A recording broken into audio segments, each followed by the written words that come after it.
Right, YouTube, today I am angry and I am pissed off. I have two honor killings to tell you about. Before I tell you, I have changed the setup a little bit. If the lights are distracting, let me know. I'll try and toggle with them.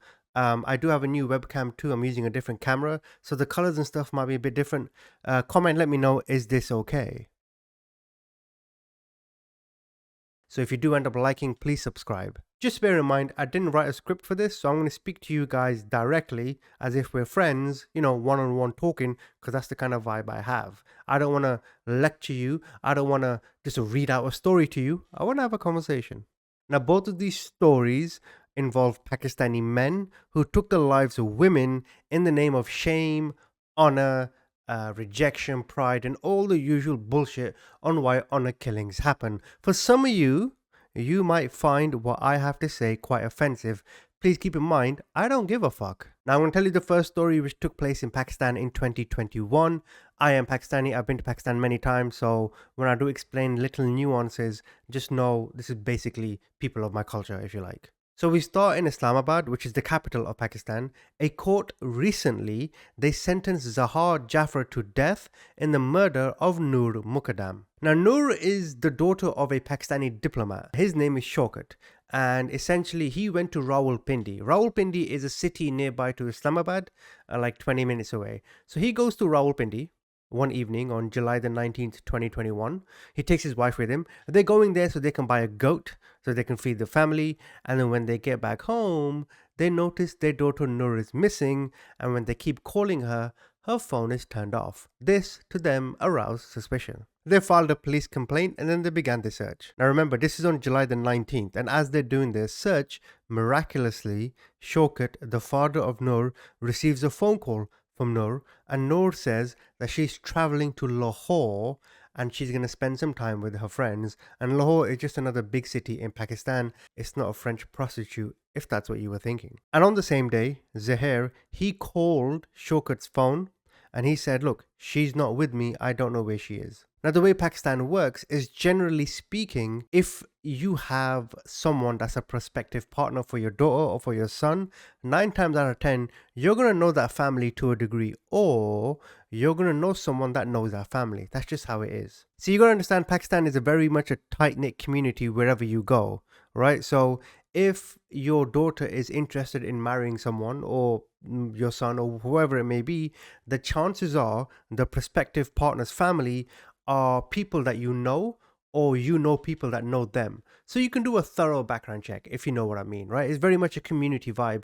Whereas in England, where I grew up, and in America now where I live, like here in Washington, D.C., if my son or daughter or whatever wants to get married to a guy in, I don't know, say Chicago or something, chances are I'm not going to know the family at all, right? Whereas in Pakistan, if you're in Lahore and the family's in Rawalpindi, which I believe is a few hours drive, they're probably going to know each other or know of each other to some degree. Such is just the nature of the landscape. Therefore, him calling Shaukat and telling him, look, I don't know where your daughter is, was just a normal phone conversation because the families, they knew each other. But on July the 20th, Shaukat received a call from the police station informing him that his daughter Noor had been murdered.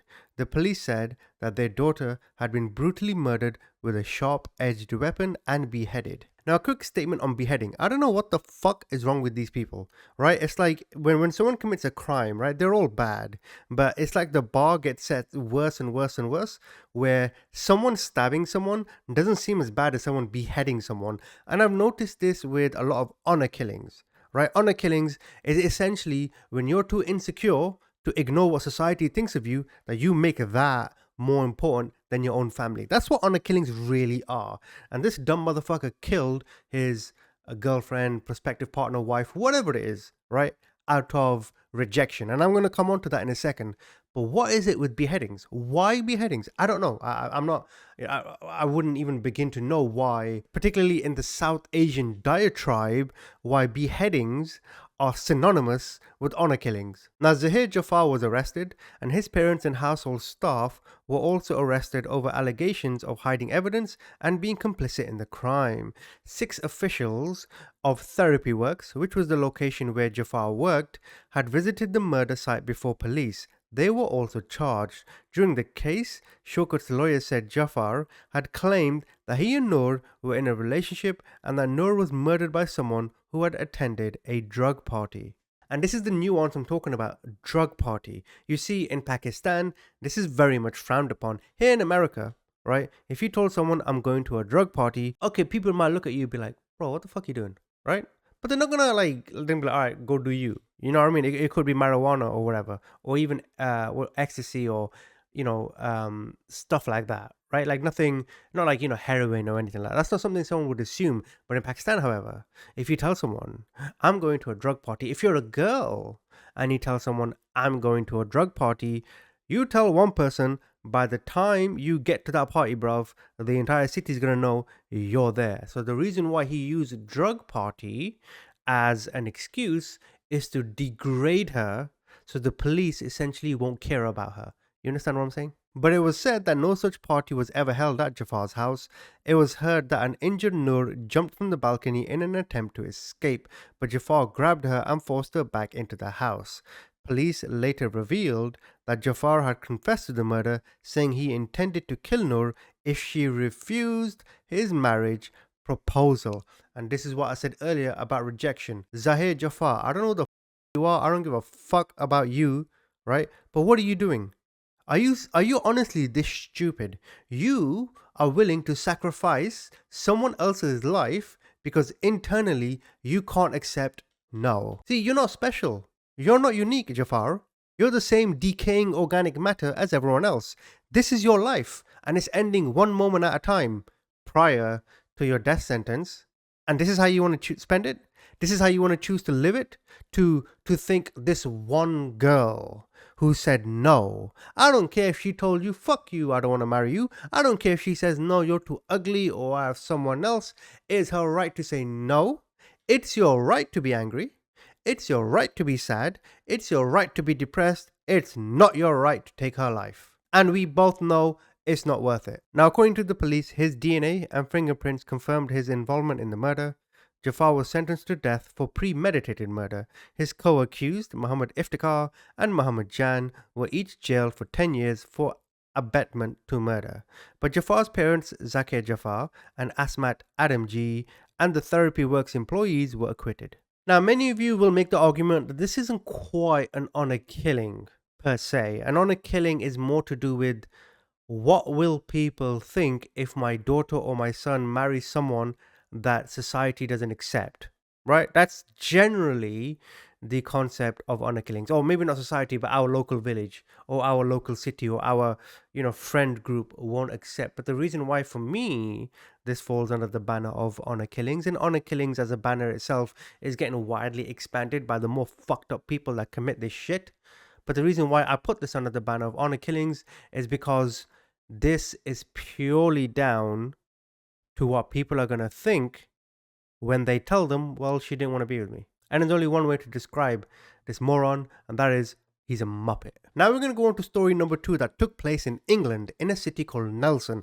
Now I need to give you the historical background of England for you to understand this story in its entirety. Some of you know because I've mentioned this in a previous video, but I'll quickly go over it. Nelson is a city in Lancashire, which is a county in the north of England. So first of all, you need to understand, how did the Pakistani population, which is pretty big in England, how did it get to England in the first place? Why were we there, or are we there? Well, it goes back to World War II.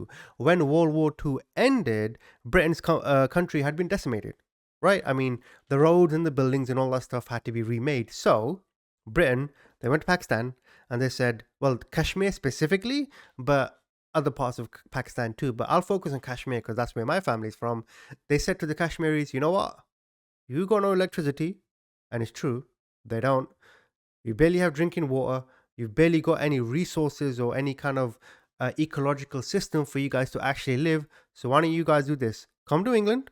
We'll bring you over. Rebuild our country for us. At the same time, we'll build you a dam. We'll build you massive waterworks. We'll fix your town and your villages.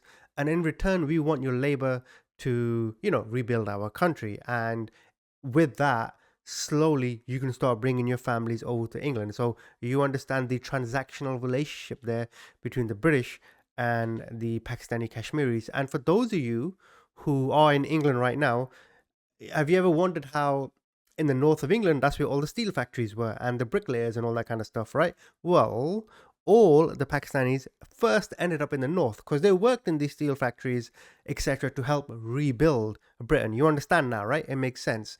And then slowly, other members of their family came over, and that's how they got to England. And they breed and get bigger and bigger, etc., like any culture and populace does. But with that, with immigration, so to speak, comes ideas, comes culture. Is that the Pakistanis came and they remained Pakistani, right? I don't mean that in a bad way. So what do I mean by this? What I mean is that the average Pakistani in Britain still holds his religion, his Pakistani ideals, his Pakistani language, the culture, the dress, the food, the outlook on life. It's still essentially they took Pakistan and they just dropped it in England and they've stayed the same. It's not criticism. I don't want you guys to start bashing your keyboard and say, True Red, you don't know what the fuck you're talking about. Well, yes, I do. This is the reality of the subcontinent Asian British life.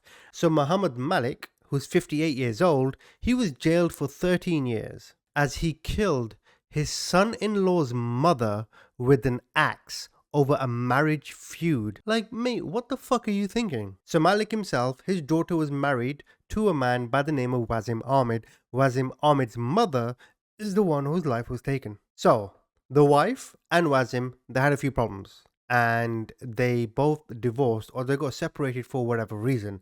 But for Pakistanis, divorce, it don't happen.